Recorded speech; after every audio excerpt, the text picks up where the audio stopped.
So how do you make money so that you can live out on a homestead, out in the country, and also afford to build a house? That's a question that I've gotten a bunch of times from people commenting on this channel. They'll ask, what do you do for income? How do you make money? And I'm in a bunch of groups, both on Reddit and on Facebook, and this is a question that comes up constantly. So I want to share with you one option that I think is basically anybody could do to build a business that is going to deliver income for them so that they could build a house, they could live out in the country, and ultimately do what they want. Before we found our land, we lived full-time in our RV. We found our land, started building, and we built our Barndo, which is right here. We're getting pretty close to being done. In this video, I'm going to break down how to start a business that's going to be able to generate as much money as you would like based on your goals and your skill set. I'm going to tell you what's worked for me, and hopefully this will shave off a tremendous amount of time. You're not going to have to learn how to do everything from scratch and by making tons of mistakes like I did. So I'm going to share everything that you're going to need to know to start a business that you can do remotely. It doesn't matter if you're in the country, in the city, if you're traveling in an RV. I've done all of those things, and this is going to help you to get at least a basic understanding of how to do that. I'm going to do more videos in the future with even more granular detail on every single one of these steps that I'm going to be going over. If it's well received, if you want more information, comment down below and I'll continue to make these videos. So a lot of people get into doing homesteading so that they can start like an egg business, a meat business, things like that. And while I think that's really cool, and I'm hoping that we'll be able to turn a profit on those different aspects of our homestead, I'm not relying on that because, number one, I'm not experienced at homesteading. I don't have any idea of how to handle issues that come up. And number two, it doesn't necessarily make enough money to be exciting to me.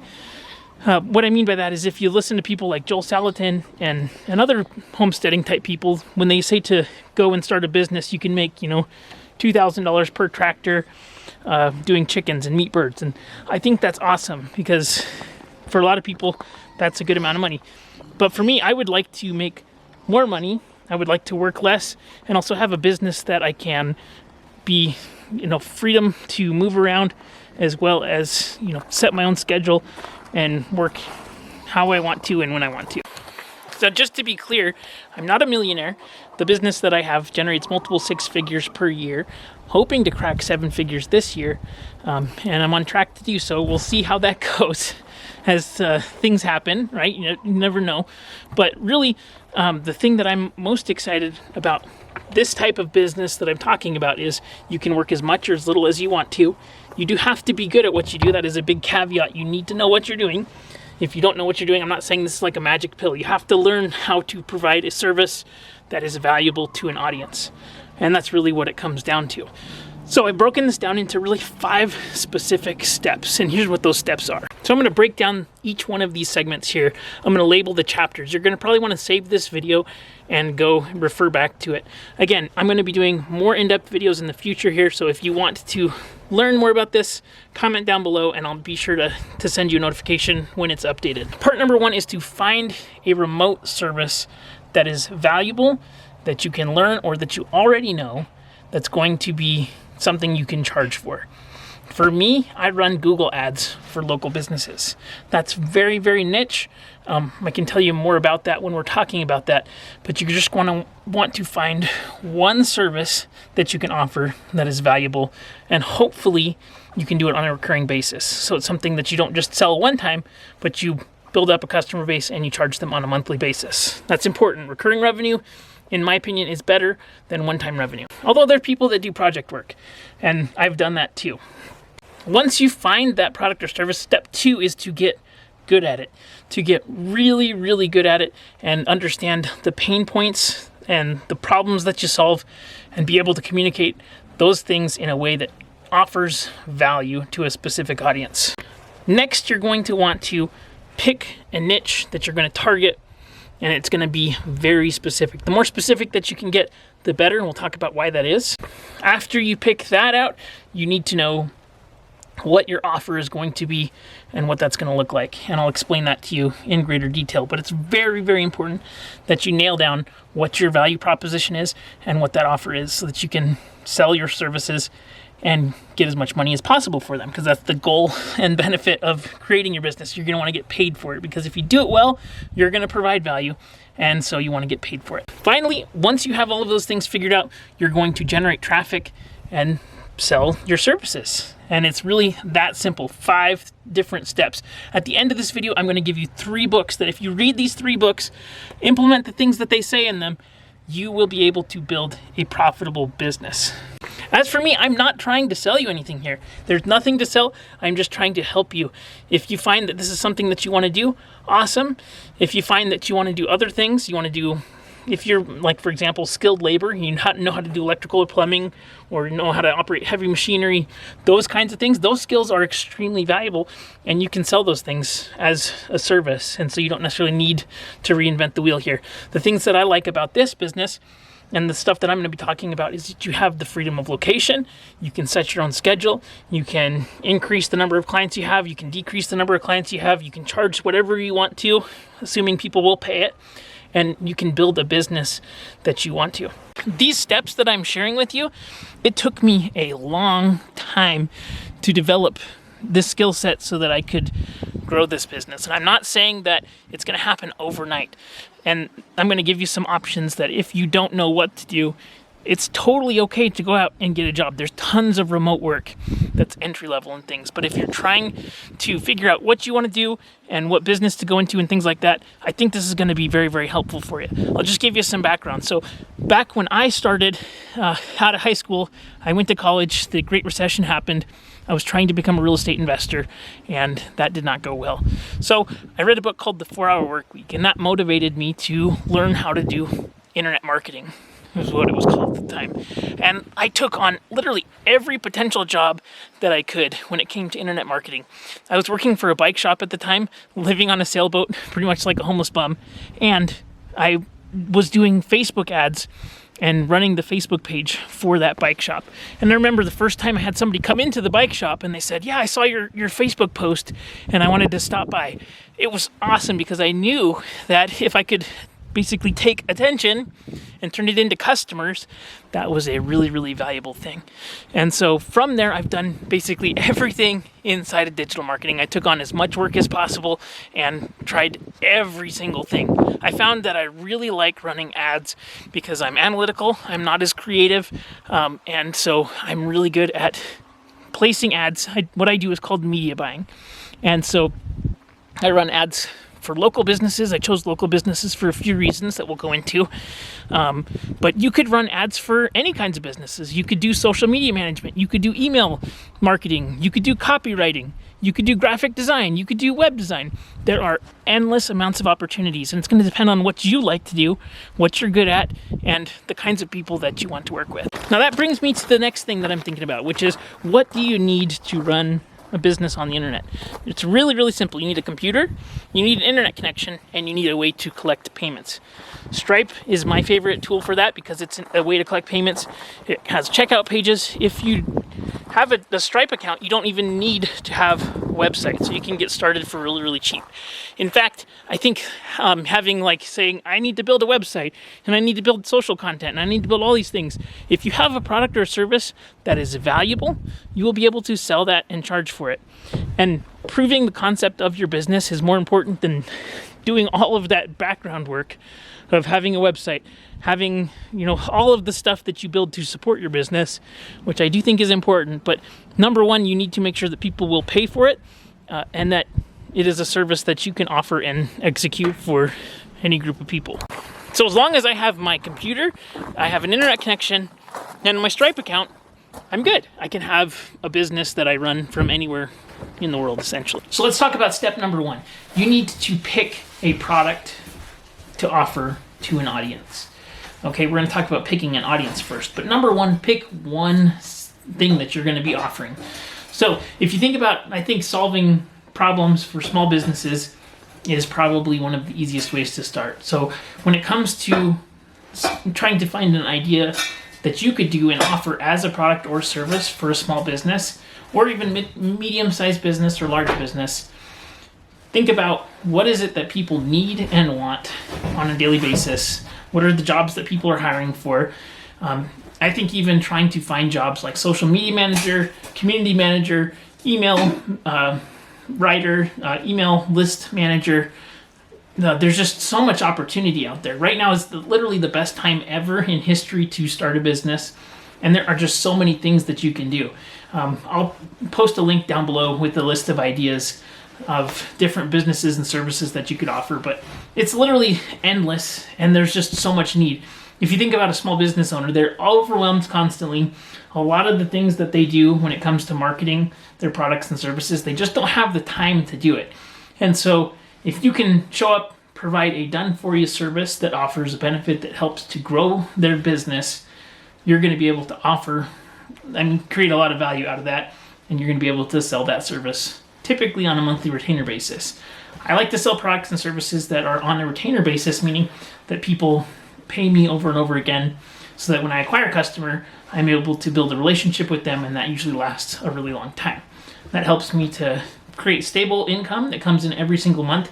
It allows me to understand how much that client is worth, how much I can pay to acquire that client, and things like that. So with my business, again, I've been doing digital marketing for a long time. I tried everything that I could find and get my hands on, even like web development, creative work, graphic design, like you name it, I've pretty much done it in the internet marketing space. And so I found that I really like ads, and so I just focus on doing one type of ads. I think the more specific that you get when it comes to the products that you offer, you're going to be able to charge more for that, because that specificity and that expertise that you gain in a very specific area of marketing, it makes you perceived to be a better expert. And chances are, like for example, I focus on Google Ads and Google search for local businesses. If somebody's a generalist and they talk to a business and they say, yeah, I do ads for this kind of business and this kind of business and basically anybody on any platform, they're going to probably think, these guys don't necessarily specialize in it. And so if they're comparing using somebody that's just a local ad specialist like myself, or somebody that's a generalist that kind of does whoever comes along, they're probably going to think, this guy knows what he's talking about. And chances are I probably do, because that's all I spend my time doing is ads for local businesses. So it works out really well. There's a book that's called The Win Without Pitching Manifesto. This book is incredible if you want to do any kind of creative work and learn how to sell your services without having to create proposals and do all of the problem work that comes along with doing that. I've been doing this for a long time, and I used to send out proposals and have to get them reviewed, and it was terrible. Now I just have a very simple method of closing my clients that I bring on. I find if they're a good fit or not, and if they're not going to be a good fit, I don't really want to work with them anyways. And so it allows me to not only have a shorter process for sales, but it also helps me to understand how to sell things so that I only find the best clients that I love working with. And the truth is, the clients that I work with, I love working with them, and it's really fun. I've worked with clients that I did not care for, that were not kind, that were not nice, and it's just been a night and day difference. So The Win Without Pitching Manifesto by Blair Enns. It's a fantastic book. 100% suggest that you check it out. Let's get into step 2. So the next thing that is really, really important, you have to pick a service that you're going to be offering. If you don't know what you want to do, I would try just doing a bunch of things. A lot of times you're going to have to do it for free, by the way, just because if you don't have any experience, there's tons of people that need help. But if you don't have any experience, how could you expect somebody to pay you to do that? So you have to build your expertise somehow. And generally that's through doing it through reps, right? And just like working out, you're not going to get good at working out unless you actually do the reps, you lift the weights. Same thing with whatever product or service that you're doing. You need to be good at it. The better you are at it, the better results that you get, the more confident you're going to feel when you're selling it, and the more value you're going to be able to provide. And that's incredibly, incredibly important. So step 2 is to get good at what you want to do. And so you're just going to have to do reps. If you don't have people who will pay you to do it first, you're going to have to invest your time in getting good. And that means typically reaching out to your target businesses and saying, hey, I am starting out here. I would like to offer my services for free. Some people are not going to take you up on it. Some people are. You're going to learn a lot. And ultimately, I think it just comes down to getting good at what you do. I know confidently the kinds of businesses that I serve, what they can expect with budgets of like 20 bucks a day up to, thousands of dollars per day. What can you expect, right? And what kind of results can you get? And I can speak confidently about that because I've done it hundreds and thousands of times. And so you have to build that expertise by actually doing it. If you're not in a position where you want to do it for free, or you need to make money as you learn, then getting a job is a good way to do that. There's tons of remote work out there, and so you're going to have to get a job and be on somebody else's schedule and help to build somebody else's business. But if you get a job, you're going to be able to get paid to learn, and it's probably not going to be that good a pay, but you're going to learn. So if you get a job, make sure that you're learning or you're earning. Those are the two things that you can get from jobs. Every time I've gone through a job in the past, and there's been lots of jobs that I've done, I made sure that I always took more opportunities by saying, hey, I'll try that out, or hey, I'll do that, volunteering for things where you get to learn on their dime, especially when it's like in the industry that I'm in, which is running ads. If they ever wanted ads run, I'd be like, hey, I'll set those up, I'll run, figure it out.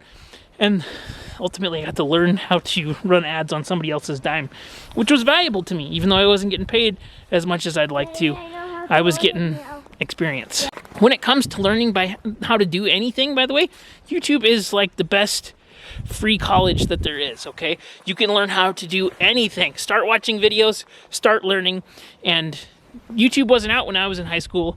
It was barely starting when I was in college, and I didn't start using it till, much later. But if it had been around, I could have shortened the learning curve by a tremendous amount of time. So if you have questions, like say you want to do graphic design, or say you want to do email marketing, or say you want to do copywriting, whatever it is, comment down below. I know a ton of people in these different industries I can point you to in different channels and things, but ultimately you have to pick something. You're probably good at something, right? You're creative, you're good at writing, you're good at editing, you're good at, whatever it is. There's just a million different things that you can do. So pick something, comment down below what it is that you're interested in. So once you have the service picked out that you want to do, and once you begin to get good at it, and you're working at getting good at it, you need to pick a niche that you're going to target.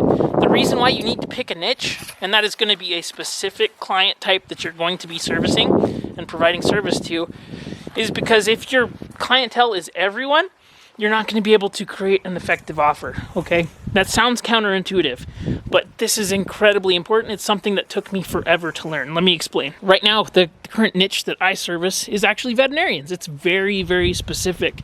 There's about 34,000 total veterinary hospitals that are private in the United States, and I run ads for veterinarians. The thing is that you could target like any general small business. The problem with doing that is that they definitely have a subset of problems as small business owners. But the more specific that you can get, like let's say you wanted to target people that owned coin-operated laundromats, for example, they're going to have a different set of problems than, like, for example, a dentist office or a chiropractic office or, a construction company. So if you can speak the language of a specific group of people, if you can solve specific problems that an industry has, you're going to have more credibility, you're going to have more effective ads, you're going to have more effective targeting.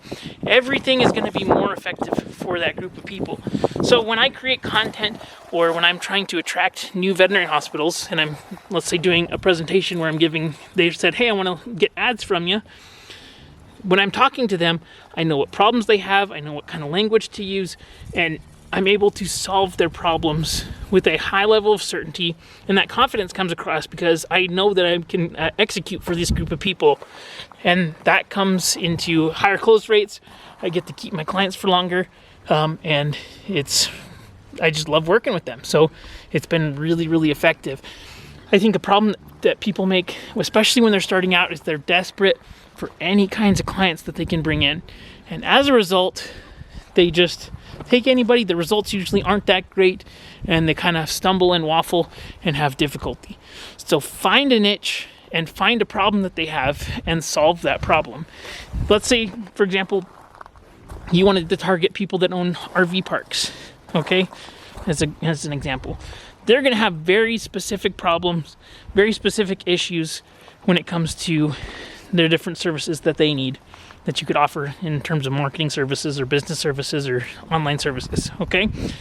So an ad that you create for these group of people, you're going to be a lot more effective in targeting them. You're going to be able to charge higher rates. It's just like anything, right? Let's say that you have a general practice doctor. They make quite a bit of money. But if you go up from there and you are talking to somebody that only does like orthopedic surgery, right? That level of specialization increases, so their value increases because they're better at doing a very specific task. That's where you want to be when it comes to offering digital services and building a digital business. You want to really focus in on a select group of people.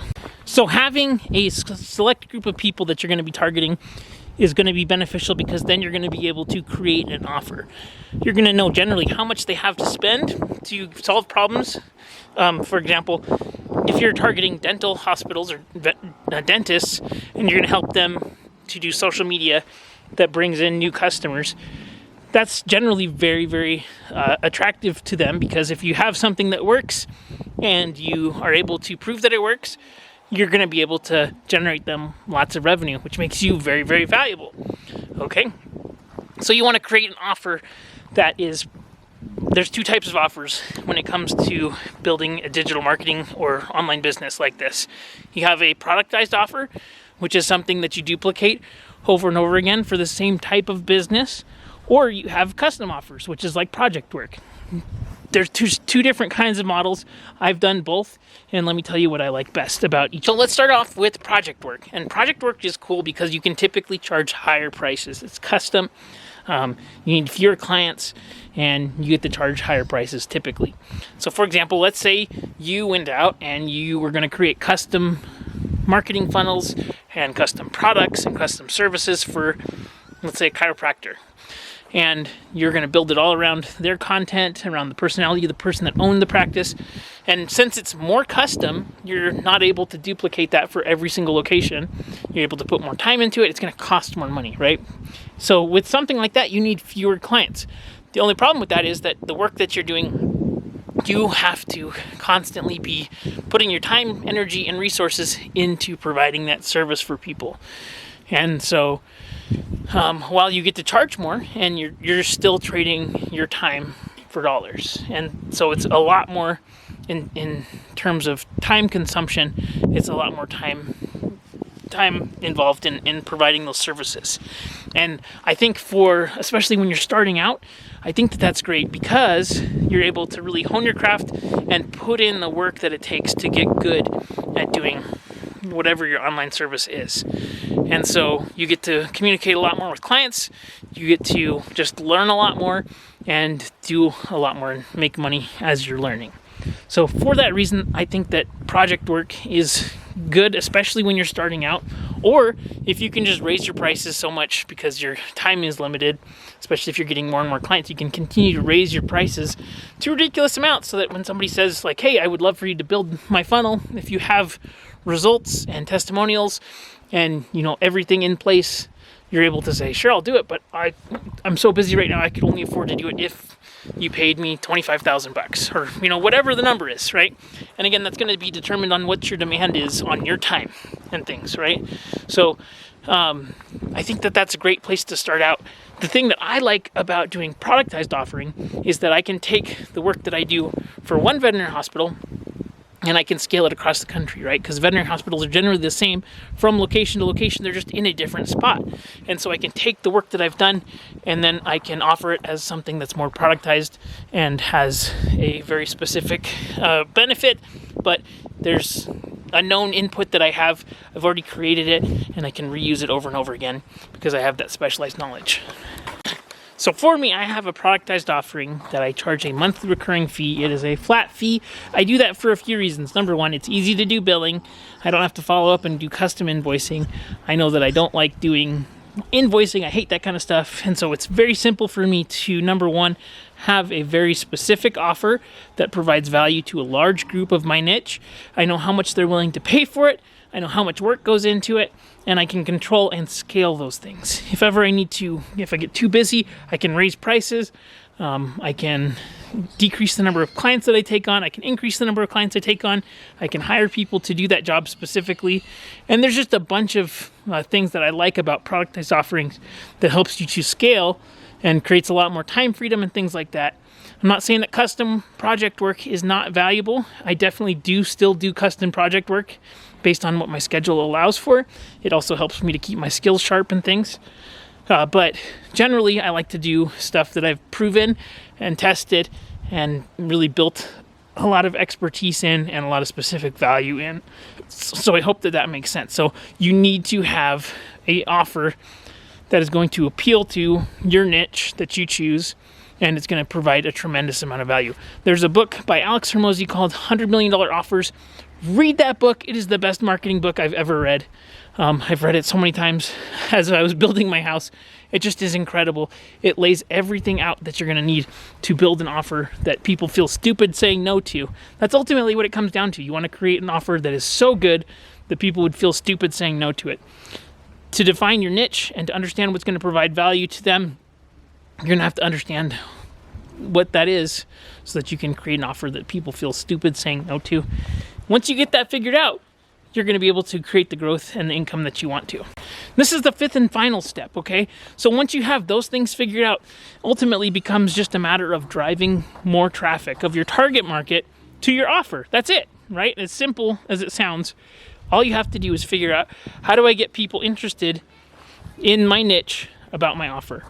So you can do that with content, you can do that with podcasting, but basically you just go out, you create offers, you create traffic, and you put that traffic to your offer. And that sounds oversimplified. It is generally, right? You're going to have to figure out what kind of content you want to do. Generally, content is the way that you get more of your target market interested in your offer. So you could do things like create a podcast, create YouTube videos, create social media content. But basically, your target market, your target niche will be interested in your offer because of the attention that you drive. You can do that with paid ads. You can do that organically. There's just a million different ways to do that. I'm going to be breaking that down in future videos. But those 5 steps, if you can figure out those 5 things, you can create a business that you can do from anywhere in the country or in the world for that matter. I have clients, actually, now that I think of it, I have clients across 4 different continents around the world, which is awesome. So I'll break down in the future, if this video does well, how I go about doing that. And really what the benefits are for you is it's given me the ability to, number one, have time freedom. I definitely work a lot, but I'm able to be in control of when I work. It's given me the ability to travel, first in my RV, and then it's given me the ability to build my own house with my own hands, which is awesome. The cool thing too is that I'm on my homestead out in the country. We have Starlink, which gives us the ability to have internet. I'm able to be home every single day, which is awesome. I get to see my kids, grow up. My oldest kid is 11 now. And when she was little, I worked a job. And so I didn't get to see her when she was little. Now I get to see my kids every single day. There they are over there playing. And it's amazing. I'm home, working from home, have my business at home. I'm able to create the kind of growth that I want.